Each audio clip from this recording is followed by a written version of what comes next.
Science is my favorite department in the entire game, and it is also one of the more goalless departments in the game. This is a department where technically no one needs you, but people will want you.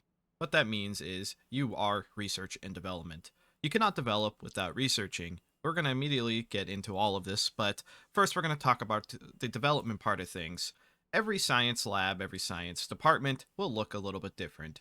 Usually, you'll spawn directly in it if you have readied up. If you have late joined around and you have no idea what station you are on, and say you're in Cryo or Rivals, that's fine. Walk around the map until you find one of these, a station map. You just simply left click on it, and you can type in the word science, click on it, you'll see your dot where you are, and it'll tell you where science is, pretty much always displayed by purple names. That's obviously the first part of learning how to do science is how to find it. As mentioned, you'll be doing a lot of developing. Well, not at first. In order to develop, you need to research things at the R&D computer, research and development. You need research points. This menu is honestly really self-explanatory.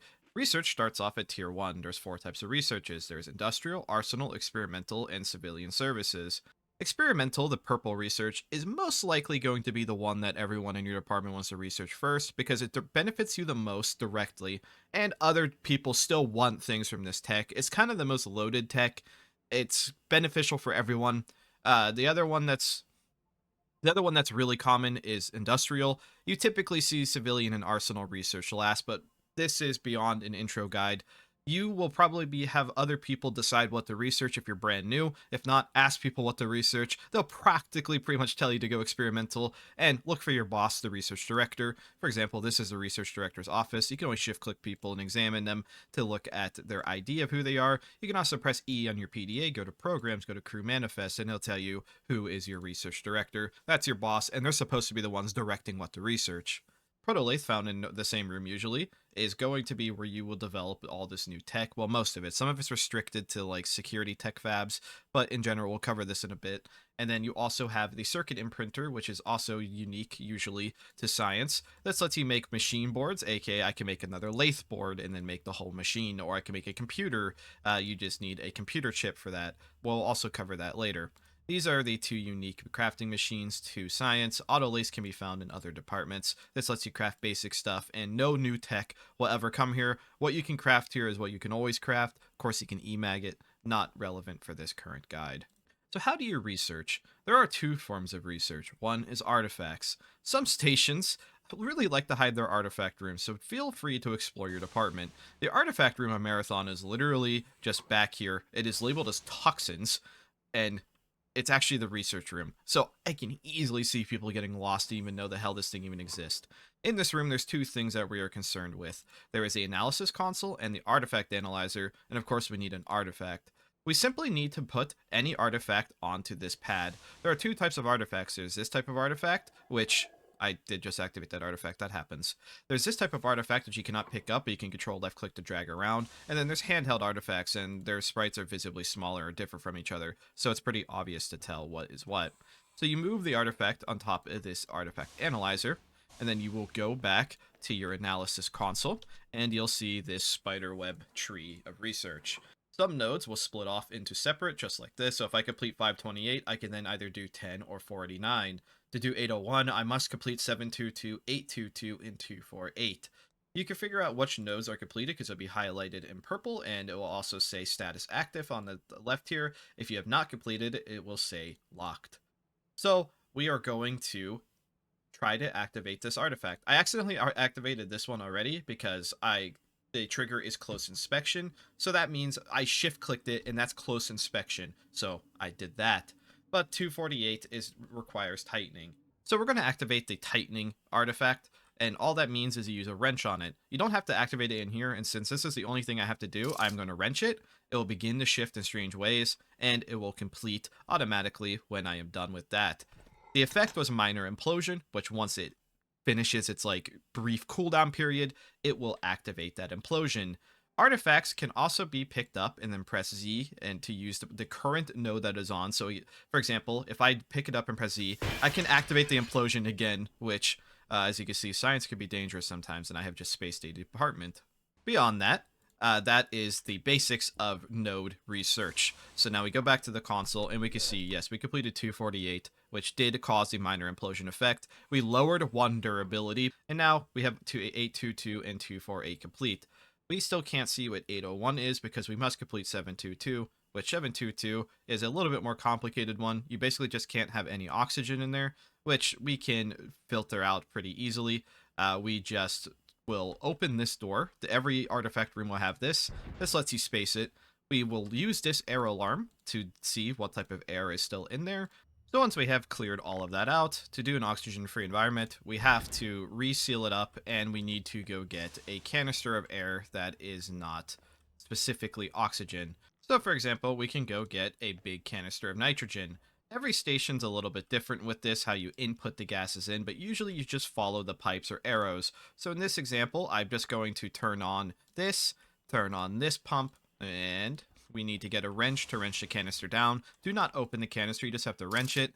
Some setups like this can be a little bit more complicated as well. We need to set the primary port to 100 because otherwise it will try to combine both ports together. You can confirm that everything's working by using a gas analyzer and then like clicking on the pump, and we can see the outlet is indeed pushing out pure nitrogen. Now we just have to wait. We have indeed made an oxygen-free environment because there's nitrogen in there, so there is an environment and it is oxygen-free. Once this triggers, it will give us a subliminal message, complete 722 and unlock 801 where things get more complicated. There we go. All the colors seem more vibrant.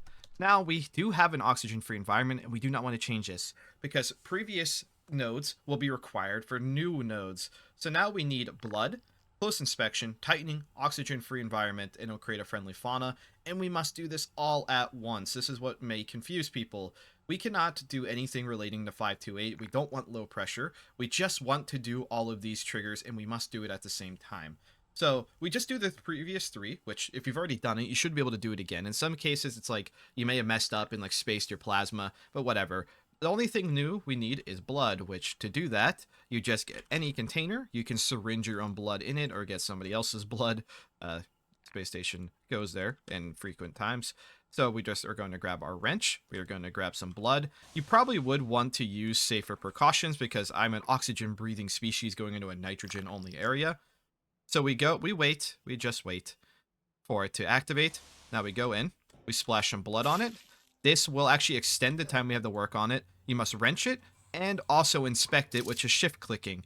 So that is all 4 of our prerequisites required, and it will complete the new node, which should create a friendly fauna, which it did, a corgi puppy. Now it's going to die in this oxygen-free environment. It only gets more complicated from here. Now we have 128, which is all 4 previous steps plus a new one, and 243, which is all 4 previous steps plus a new one. That is how this works. You click extract points, you can see that more dangerous nodes give way more points. It was more points than all 3 previous nodes combined. So now we go back to development before we move on. Back in development, we have the R&D computer, and with these points, we can research something. So let's research some experimental tech, for example. Localized magnetism. Wonderful.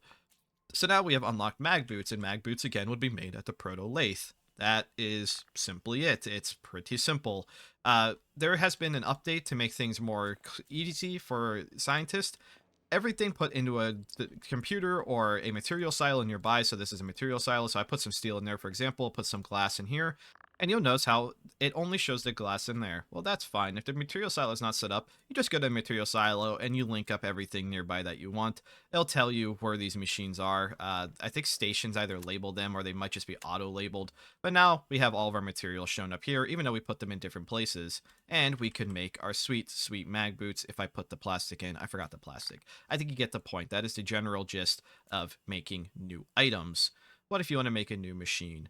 Well, machine crafting is a little bit more complicated. Without a device, you have to build these machines by hand. You can press G to open the construction menu and type in machine frame. This is for machines. If you have a computer board, you type in computer. Realistically, you just follow these steps. It's really not that complicated, but I'm an overachiever and I will show you how to do this. So let's just say we want an auto lathe machine board. First, you must print the auto lathe machine board. And wonderful, we have that now. But we also have to complete the ghost of this. You could go up to any machine at a time and deposit the materials out or rip the materials out that you need. Oh, there's the plastic, I can just put that in.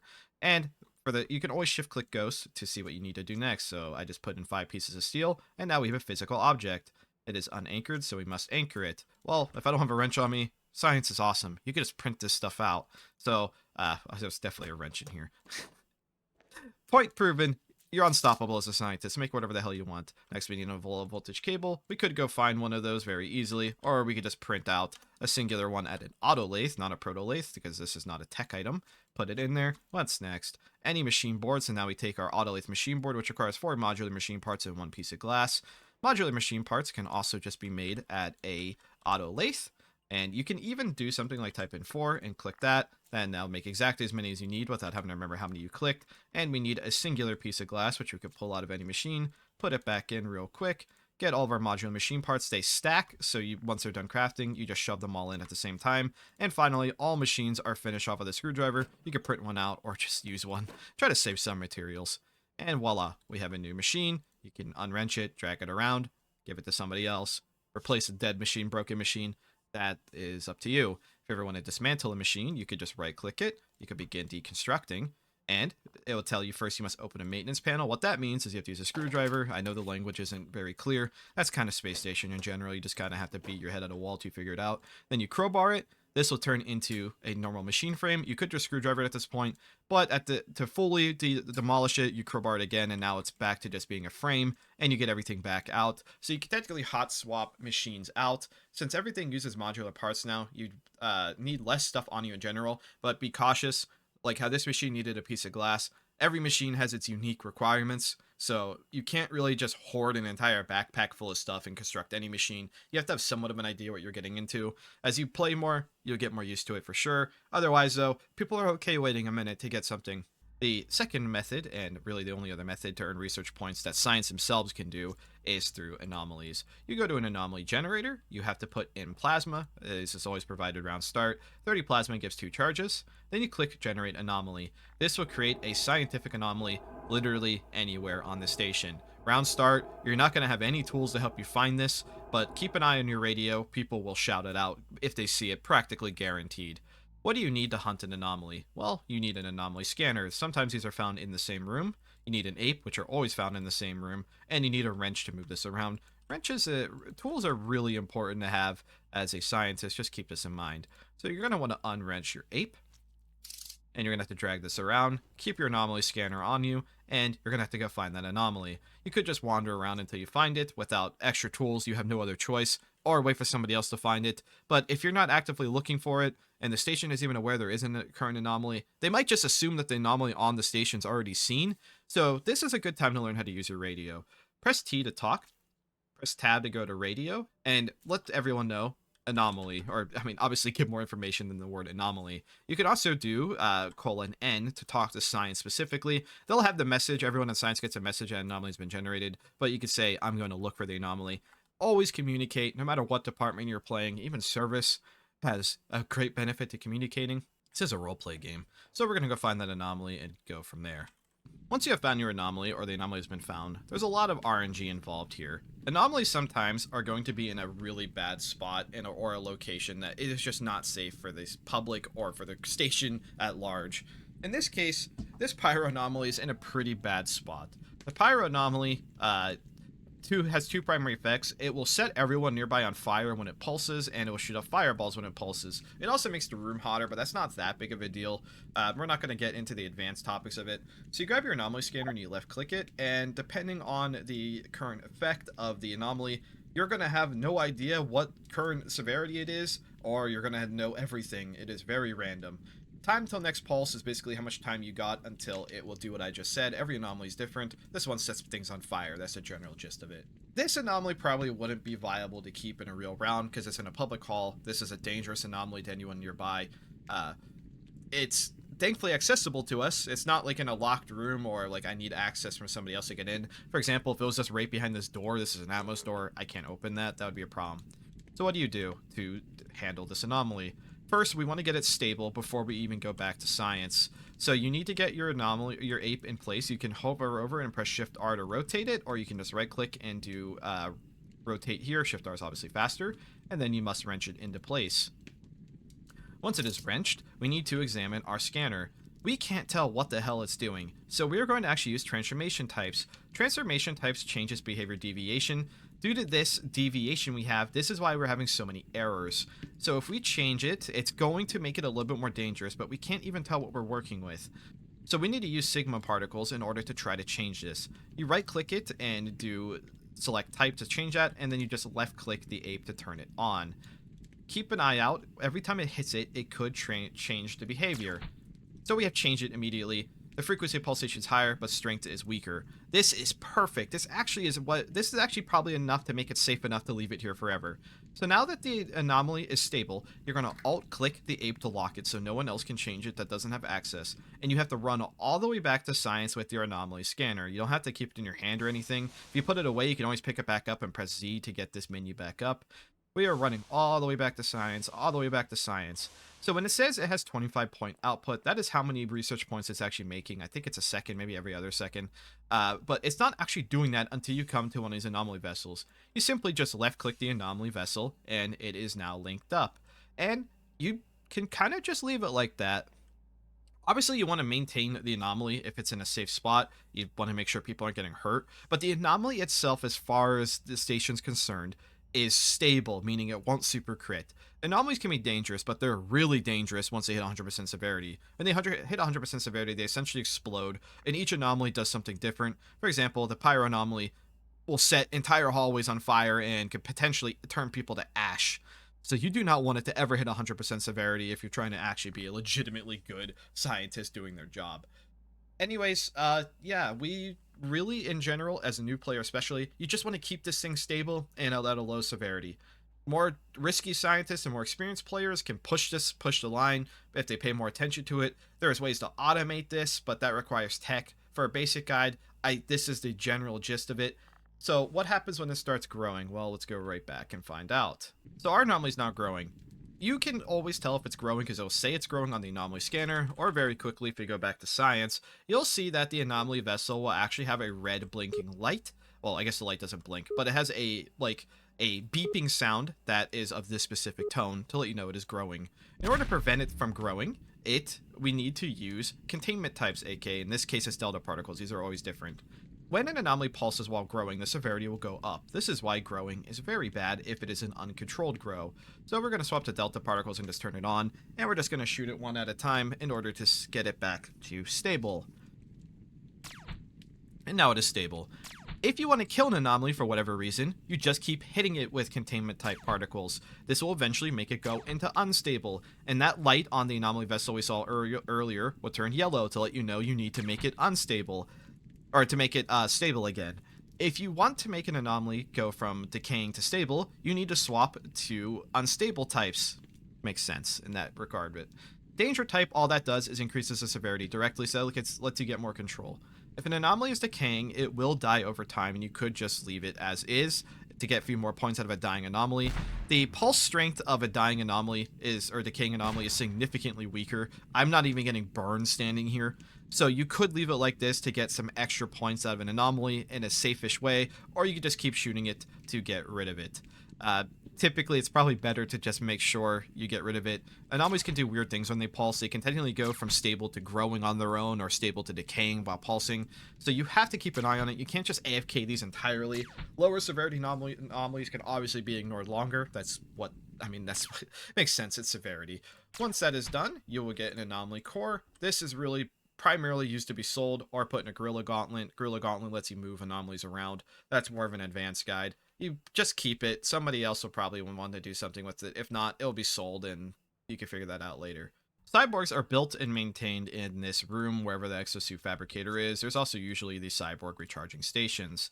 In order to build a cyborg from scratch, you build everything here in a line. You need a torso, left and right arm, left and right leg, and an endoskeleton. You're also going to need a different type of brain.